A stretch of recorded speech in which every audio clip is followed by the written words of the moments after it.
Everything I put in my mouth.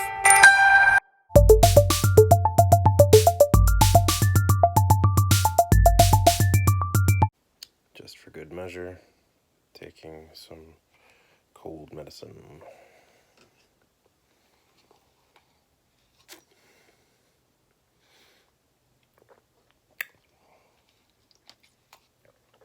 Oh. Car hummus, anybody? Sabra lemon twist hummus. Ooh.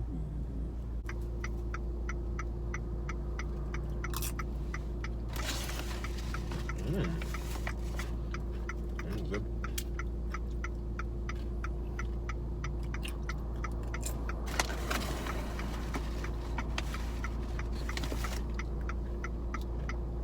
Nothing like morning hummus in your car.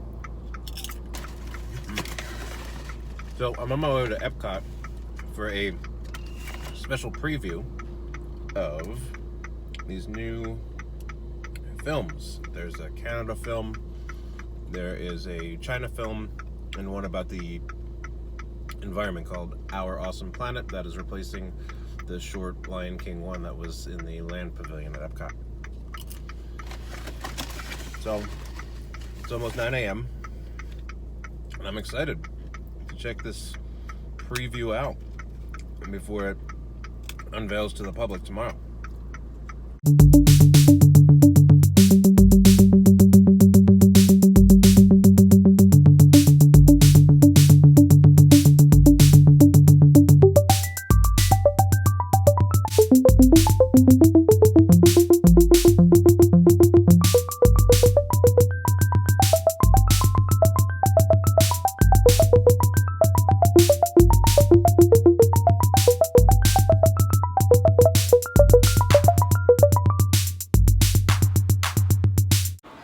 So I'm here at Epcot in the France Pavilion, and so there was 3 movies that were being debuted today that actually premiere to the public tomorrow, and it's the Beauty and the Beast sing-along, which I'm about to do, the Canada Far and Wide in the Circle Vision 3D, so it's an updated version of that film.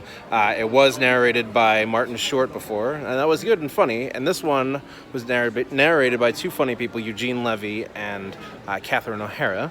And then the last one that I saw first was called Awesome Planet, which replaced the Lion King thing about the environment. And it was about the environment and about conservation. It was a very, very good film. So overall, so far, the films are good. And it's just a nice, fun morning walking around Epcot. And it's hot.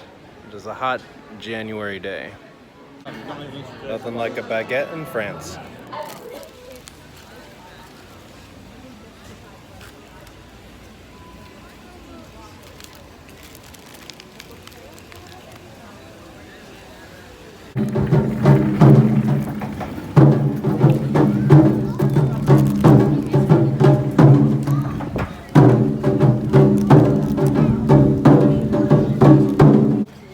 Did I mention it's hot?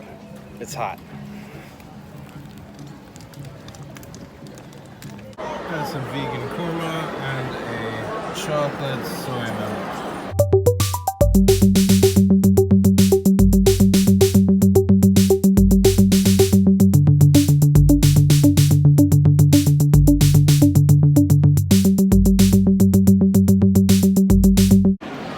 Orange juice. Innovative ways to produce bountiful harvests now and into the future.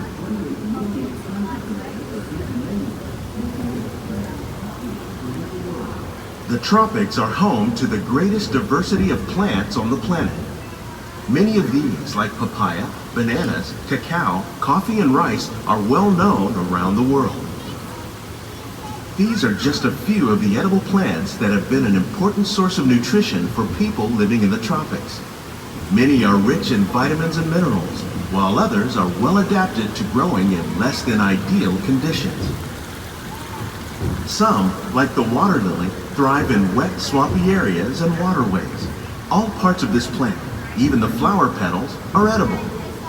The starchy root of the plant has long been used to make flour for baking.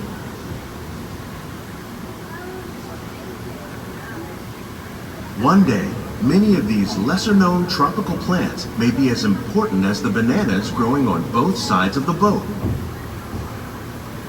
More than 28 million tons of bananas are eaten annually, making it the most popular fruit in the world.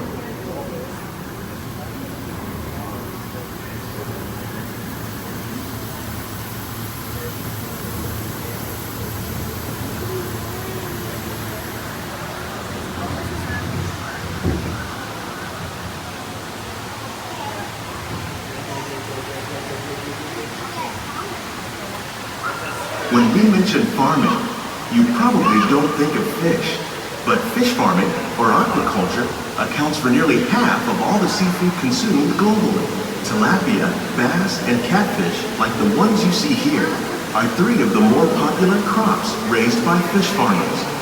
The sustainable system we're using here recycles the water in the tanks. As a result, we're able to save millions of gallons each year.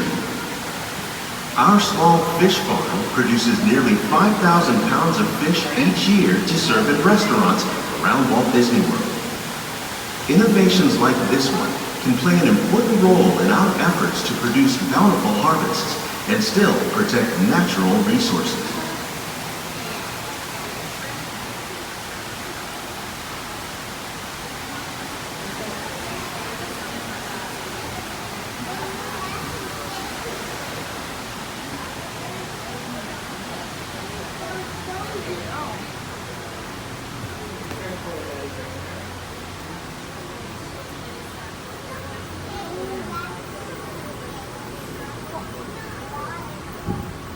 While there are more than 50,000 edible plant species in the world, most of us are only familiar with the handful that make up our everyday diet. The common grains growing here, wheat, maize, sorghum, and millet, plus rice, account for nearly 2/3 of our global food consumption. Learning how to increase yields of these staples is an important goal of research around the world.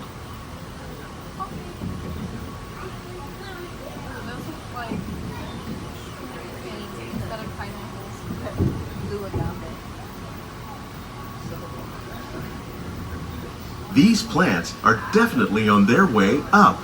Innovative growing techniques like these increase yields while more efficiently using resources like water, fertilizer, and pesticides. Another innovation at work here is our integrated pest management program. By populating our greenhouses with beneficial insects that prey on harmful pests like aphids and flies, we are significantly reducing our reliance on conventional pesticides. We're growing these crops using our nutrient film system. This technique precisely controls and recycles water and nutrients.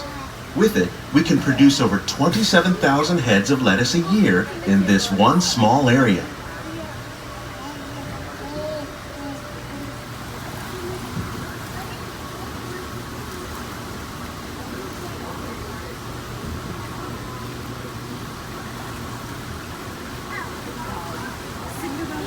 Some of our best ideas have been inspired by nature, like these fruit and vegetable trees. By growing these ground plants vertically, we can increase yields and better control diseases. These crops taste as good as they look.